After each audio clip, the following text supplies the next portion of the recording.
आउज़ु बिल्लाहि मिनश्शैतानिर्रजीम बिस्मिल्लाहिर्रहमानिर्रहीम। अस्सलाम वालेकुम दोस्तों। अशरफ आसमी एडवोकेट आपकी खिदमत में हाज़िर।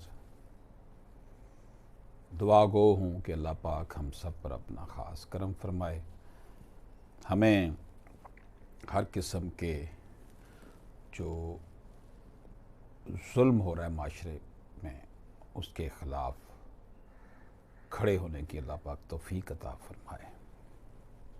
दोस्तों, चंद रोज़ा ज़िंदगी के लिए जुल्म का साथ देना कितना घाटे का सौदा है। इसलिए ये चंद रोज़ा ज़िंदगी जो है इसको अपने खालिक व मालिक के अहकामात बजा लाते हुए गुजारना चाहिए। आज जो हम केस स्टडी कर रहे हैं उसमें एक लेटेस्ट जजमेंट का आपको हवाला देता हूँ, जिसके गिरदो पेश ये सारी हमारी आज की गुफ्तगू घूमेगी। वो है 2022 LHC 4601।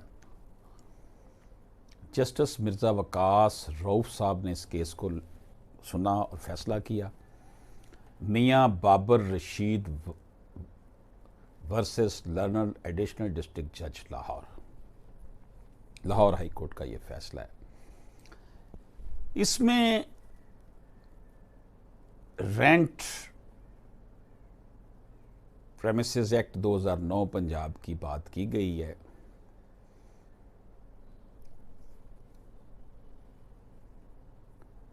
इसमें ये देखा गया जाएगा कि क्या क्या किया जा सकता है और रेंट के मामलात में हाई कोर्ट की क्या जुरिस्डिक्शन है और रेंट वाले मैटर को, रेंट के जो कवानीन है पाकिस्तान में, उसमें इनको किस तरीके से सॉल्व किया जा सकता है। इसमें जो हम डिस्कस करेंगे, एक रिट का हायर कोर्ट रिव्यू करती है केस जो कि लोअर कोर्ट में किया गया हो, वो केस जो है वो रिट में जाता है और उस रिट को सेरेटोरिया, ये उसकी प्रोनाउंसिएशन है, इस रिट में उसे डिस्कस किया जाता है, हाई कोर्ट के सामने पेश किया जाता है। A writ or order by which a higher court reviews a case tried in a lower court. तो दोस्तों, सबसे पहले हम थोड़ा सा डिस्कस कर लेते हैं इंट्रो इसका। Punjab rented premises act 2009, it was enacted to regulate the relationship of landlord and tenant. ये जो टेनेंट है, किराएदार है, और जो मालिक है, उनके रिलेशनशिप को रेगुलेट करने के लिए ये एक्ट पास किया गया। To provide a mechanism for settlement of their disputes in an expeditious and cost effective manner. इसे जल्दी, तेज़ तर तरीके से और कम खर्चे के साथ इसको इनके जो आपस में डिस्प्यूट पैदा हों, मालिक के और किराएदार के दरमियान इसको हल किया जाए। ये एक्ट जो है पंजाब में लागू है। इसी तरह के एक्ट दूसरे सूबों में भी हैं। This act provides the creation of tenancy agreement, obligation of parties to tenancy agreement and grounds for eviction. इस एक्ट में जो किराएदार और मालिक के दरमियान एग्रीमेंट होता है उसकी बात दोनों पार्टीज, मालिक मकान, मालिक दुकान या मालिक प्रॉपर्टी और किराएदार के दरमियान जो भी इनके दरमियान आपस में एक दूसरे की जिम्मेदारियां, एक की जिम्मेदारियां दूसरे के हकूक होते हैं, इसका इसमें जिक्र है। और ग्राउंड्स फॉर इवेक्शन, इवेक्ट करवाने के लिए, इजेक्शन करवाने के लिए कि कब मालिक अपनी जगह खाली करवा लेगा किराएदार से। The rent registrar shall maintain a register to enter particulars of a tenancy agreement, agreement to sell or any other agreement in respect of a rented premises. Rent registrar, ये जिस नाम रजिस्ट्रार होते हैं वहाँ पर इसका अंदराज होता है, इसकी बाकायदा फीस जमा करवाई जाती है। Government shell establish a rent tribunal in a district or an area as it may deem necessary, and the rent tribunal shall exercise exclusive jurisdiction over a case under this act. The act repealed Punjab Urban Rent Restriction Ordinance 1959, जो 1959 में था उसको इसने repeal कर दिया 2009 वाले act ने।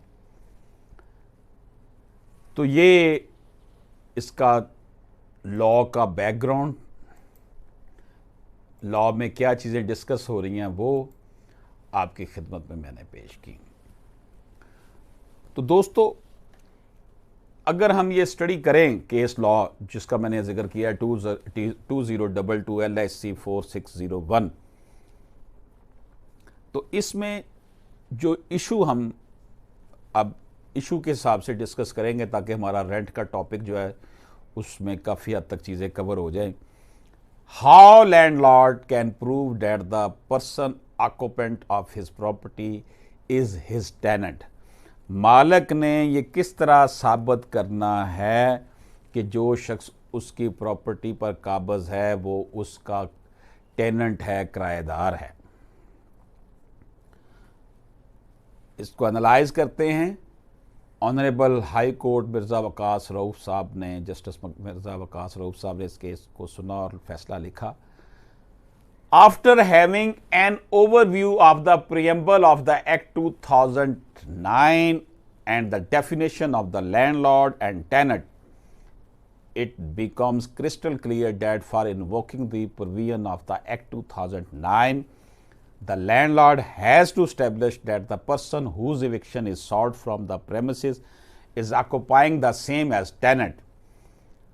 क्योंकि जनाब इसका जो प्रियम्बल है 2009 एक्ट रेंट का, ये पढ़ने के बाद और डेफिनेशन लैंडलॉर्ड और टेनेंट के देखने के बाद ये बात क्लियर हो जाती है कि लैंडलॉर्ड और जो उसका टेनेंट है, इनका जो आपस में रिश्ता है वो क्या है और किस तरीके से उन्होंने इसको मालिक अगर चाहे किराएदार से अपनी जगह खाली करवाएगा। Both these terms are interlinked and interconnected with each other.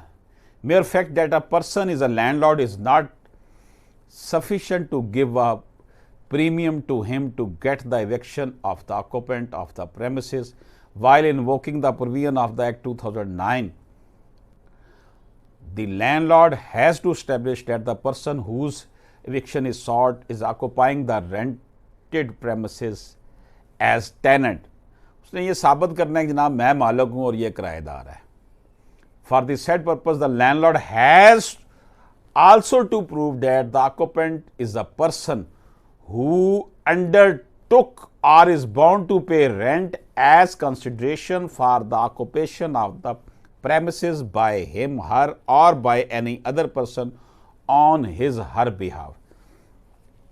इसके लिए वो साबित करेगा लैंडलॉर्ड के ये किराए पर उसने दिया था और ये किराया उसको वो अदा कर रहेगा, जिसको उसने हुक्म दे रखा कि इससे जाके किराया वसूल करे वो करेगा।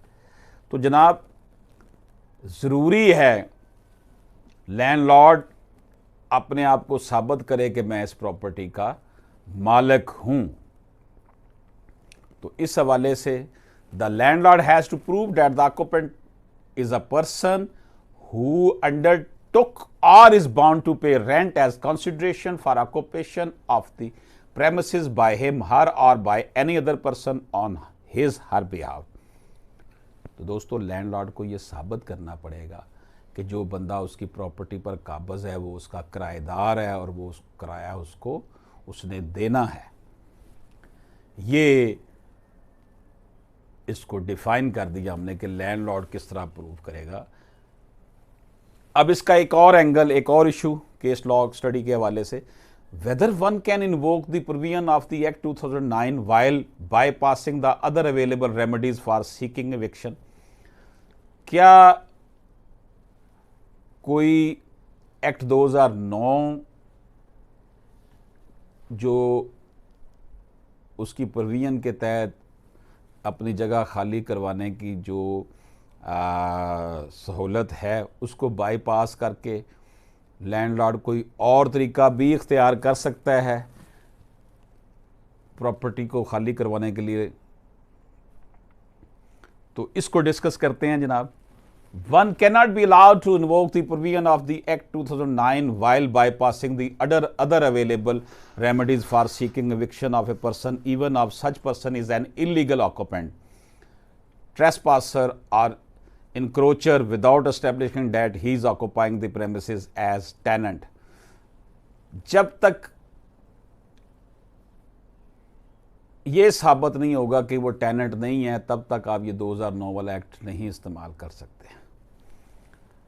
गोया के one cannot invoke the provision of the act 2009 while bypassing the other available remedies for seeking eviction। अगर उसे कोई और इंक्रोचर है तो उसको और तरह से उठाए कि जी उसने इंक्रोच कर लिया, इलीगल बैठ गया, और अगर वो टेनेंट है तो फिर इसमें आएगा, अगर टेनेंट नहीं है तो फिर इसमें वो नहीं डिस्कस होगा।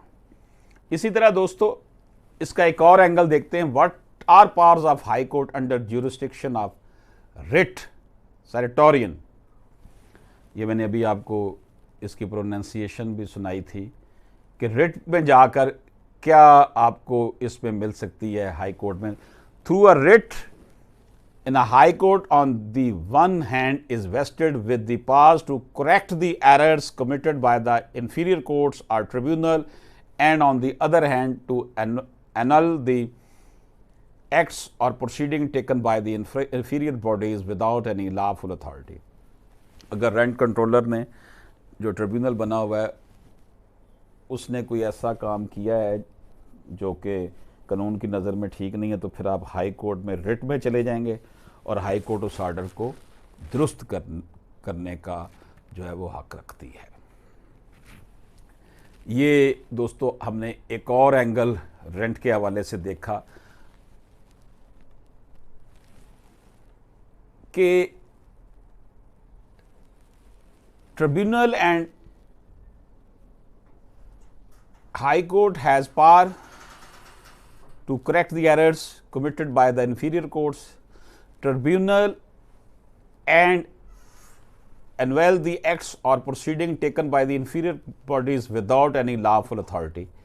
हाई कोर्ट इस हवाले से काम करती है। As regards the character and scope of writ will be issued for correcting errors or jurisdiction।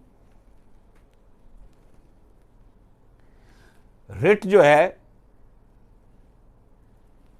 writ of certiorari cannot be used as a substitute of appeal और रिवीजन, ये उसका सब्सिट्यूट नहीं है।